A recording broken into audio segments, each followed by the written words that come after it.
Welcome to the committee. Thank you, Chair. Please state your name and who you represent, and the floor is yours. Thank you. John Peiserich here on behalf of Alta Mesa. I'm going to talk to you a little bit today. Make this work. All right. Can we get this one?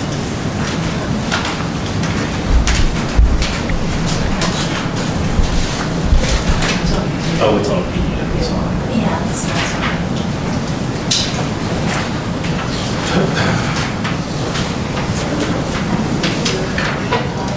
I'm going to talk to you a little bit today about how our project's going in Idaho. As you know, I've talked to you a fair amount about Alta Mesa and how we were trying to get there, but today we're actually there. Alta Mesa was founded in 1987 by Mike and Nikki Ellis.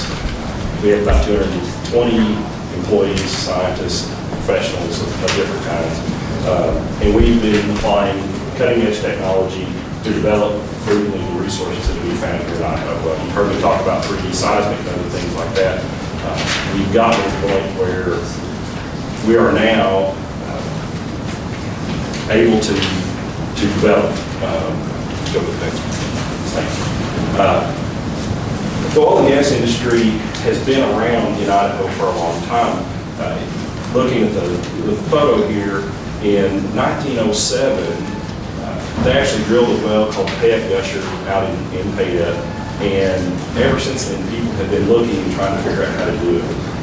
Over the last 3 years, we've shot about 300 square miles of 3D seismic and drilled 6 additional wells beyond those that we acquired from Bridge Resources. As a result of those activities, we now have built infrastructure, spent about $140 million, and on the 7th of March, established the first real commercial production in Idaho, the Coffin 190. We have, on August 1st of this year, brought online our Highway 30 facility. That's the bottom of our pipeline. You've heard me talk about the 30-plus miles of pipeline that we built. At the end of that pipeline is the Highway 30 facility, and it's where we tie into the Williams pipeline. The Williams pipeline gives us access both to the northwest coast and going east into Wyoming. The pipeline here runs both directions, and so we can sell to any market that we choose to. We've been very fortunate. The Highway 30 treating facility came online in August. We've had very few hiccups. We've been able to run it very consistently. The one headache that we do have is related to infrastructure available here. We have a cat compressor. It's a big 1,360 horsepower compressor that helps reduce the gas in volume and increase the pressure so that we can get it into the Williams pipeline. In traditional oil and gas producing states, you just rent those, and when it goes bad on you have a seal go out, you just take it, bring it over and drop it right there. Well, here, it doesn't work that way. We own it, and so we've tinkered around with repairing it, and it's actually, we've had some fixes as we ran an electric compressor instead for a while. I got my electric bill from Idaho Power the other day. It was pretty big, so I called around and said, hey, who's the power users group? Because, I want to make sure I'm getting a good rate. But we have brought the facility online. We're not operating at the level we would like to quite yet, but we're getting close. These are my guys, so I have 7 guys that are there at the facility. 6 of them are from Sand Hollow, New Plymouth, Emmett. We hired guys that are local. We brought in one more senior gentleman from Anchorage, but for the most part, they're local guys, and we're really pleased to have them. So the one neat thing about Highway 30 is it's located directly across the interstate from Idaho Power's Langley Gulch plant. We are able to provide them with 40% of the gas that they require. We hope that will go up, and we've managed to establish a contractual relationship with them. We think it's going to be a good thing for a long time. This is our Little Willow gathering facility. This is the other end of the pipeline. This is the top of it. This is where all the wells come in and feed into. We do a little bit of processing there in order to condition it to put it into the top of the pipeline.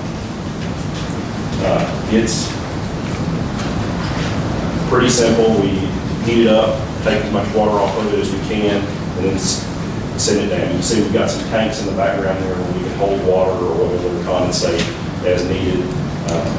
This is on the ML Investments property, and it's where most of these activities are occurring.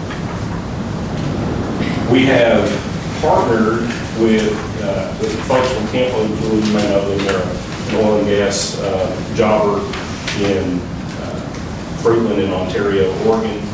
They built a rail loading facility on property that they owned in Ontario. They're on the main UP line. They've done a great job for us hauling the liquid products that we're making. And it's about, I can't remember, I think from door to door, it's about 8 miles from our facility, Highway 30, to theirs in Ontario. So it's a relatively short trip. They've had to hire some new folks. What you see there is the tanker truck that it gets transported in, and then a transloader where it loads into the rail car. And the reason it has 2 hoses instead of just one is we actually do vapor recovery throughout that transfer process, so there's no emissions to the environment. Obviously, we think we have a positive economic impact on the state. In 2014, for example, we spent about $2.1 million on leases in the last lease sale that Tom's agency put on. We also managed to have our first lease sale in a decade from the BLM, which was a big deal for us. It happened on May 28th of this year. Idaho gets half the proceeds, and in that particular lease sale, there was $3.878 million spent. So it's a pretty nice add to the endowment bottom line. Royalties and severance tax payments with our August 1 start date. You're going to see your first significant production. I think, really when we get to the fourth quarter of this year, you'll see a full 3 months of operation. It's going to be at about 50% of our capacity, probably, just because of changes with the compressors and things like that. And then, like I said, we're supplying 40% or we can supply up to 40% of Langley Gulch's needs, and we look forward to supplying even more of that in the future. The reason I'm here today, in addition to tell you about all the good things that we have going on, we also have some challenges that I think it's important for you to know about. And they break down into sort of 3 areas. Number 1, regulatory challenges from how we work with the agencies and challenges that we have dealing there, the financial things that come along with it, the fact that we've invested a lot of money here, and how we are viewed, I suppose. And then the third is sort of the development impacts, and when you have these things, what does it mean about future development? What does it mean with possible competition? So I'll talk first about the Department of Lands. And Tom's group has done a great job with us, but they have some challenges. Just today, they have lost the program manager again, and so we are having significant personnel turnover there, and every time that happens, we have a significant loss in institutional knowledge. They just have a hard time keeping the people that they need, and we need knowledgeable and dedicated people there to help our industry. We're the client, so to speak, when it comes to getting permits and things like that, and we need those good people to be there. And that's why we've never objected when they need a fee increase or something like that. We filed an integration in May of this year, and there's no end in sight. We've got a hearing scheduled in November before the hearing officer, but we have no real idea when we will be in front of the commission to have a hearing on that. If you want to have a comparison, Utah, if you want to file an integration in Utah, it takes about 30 days. If you want to file one in Wyoming, it takes about 45 days from the time you file it to the time you actually get the hearing in front of the commission and get a final order that you can rely upon. So our process is taking 4 or 5 times longer. It's not the business-friendly environment that you gentlemen have told me that you want to cultivate here. The other thing is, this is just sort of an aggravation on my end, is we have a hearing officer that allowed Ms. Hossey's group to intervene and participate as a full participant in our integration hearing. It's just a frustration. It really doesn't matter. At the end of the day, I think we'll still get the outcome that we need, but it provides delay and cost and all those things that we only if it's going to be truly a business-friendly environment. I need more outreach on the part of the state. Alta Mesa is the only operator that you have. We're following the state rules, but I need folks like Tom, who's done it. To his credit, he's gone out there and talked about it, talk about what the oil and gas business is. I'm happy to talk about Alta Mesa, but I think it's important for the state to talk about their opportunities as well. We've got some little things with the way that the process is done here. It's more like a lawsuit and not like an administrative process. When we have things like having to have personal service on dead people, it's really hard for me as opposed to putting it in the newspaper or mailing it to their last known address. I can't serve a dead person. It's really hard. We're trying to figure that out. The time frames, as I mentioned, they're just not at all comparable to the surrounding states, and we think they should be.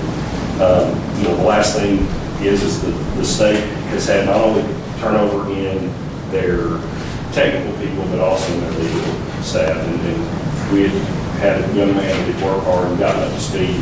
They brought in new people, and we just need somebody at the Department of Lands that's dedicated, knowledgeable legal staff there, because I think that will help not only process things, but also their technical people if we have that consistency overall.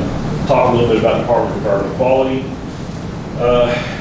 Their permitting is well defined, but it's a little bit slow. Our industry tends to do things in a hurry, and when we do that, we're comfortable with the way DEQ does it.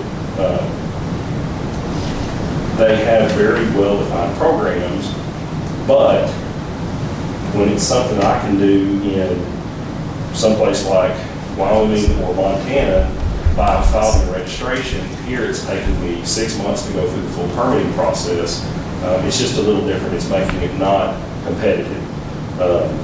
We are working with the department to get some permit by rule similar to what the rock crushing, gravel crushers have, but that's probably a year to 2 years because of going through the process they have to do for rulemaking and things like that. Surrounding states have these provisions in place, and we'd like to see them here. I mentioned a little bit about the financial and the development impacts, and what I want you to hear is these inabilities to predict time and outcome result for us in deployment of capital to more stable jurisdictions. If I can go to Oklahoma or Montana and say, I know it's going to take 2 weeks to get this permit and 3 weeks to get this one and 4 weeks to get that one, and know, because we have history there, that's how long it's going to take. It's much easier for us to justify, or any other company to justify doing that, as opposed to doing it here where I say, well, I can't really tell you how long that's going to take. So we need to have the more defined terms. Competition, I'll just end with this because I know we're trying to stay on time and take any questions that you may have. Right now, we're not creating incentives for others to come here and help us develop the resources. We don't have the infrastructure that we need. These time frames make it hard for them to come in because they can't, reasonably predict what's going to happen. And then we also have, the last thing I want to talk about, this substantial sage grouse risk. 3.8 million acres of Idaho federal lands has been proposed to be taken out of action. Of the 10 million acres total, 38% of it is proposed in Idaho. While it may not have much to do with what I'm doing today, if I lived in Twin Falls, if I lived in eastern Idaho, I would be mad as I wanted, because it is a huge problem if you want to draw industry here, because the easiest way to accumulate acreage to go and try to drill on is to lease it from the state or the feds, because that's the way you can accumulate a big enough block to make it worth your while. And so you gentlemen, I know, have fought and fussed with the feds over this issue for a long time, but I would like you to hear from yet another industry that it's an important thing for you to continue fighting. We appreciate you doing it. Thank you for your time. Thank you, John. Questions from the committee?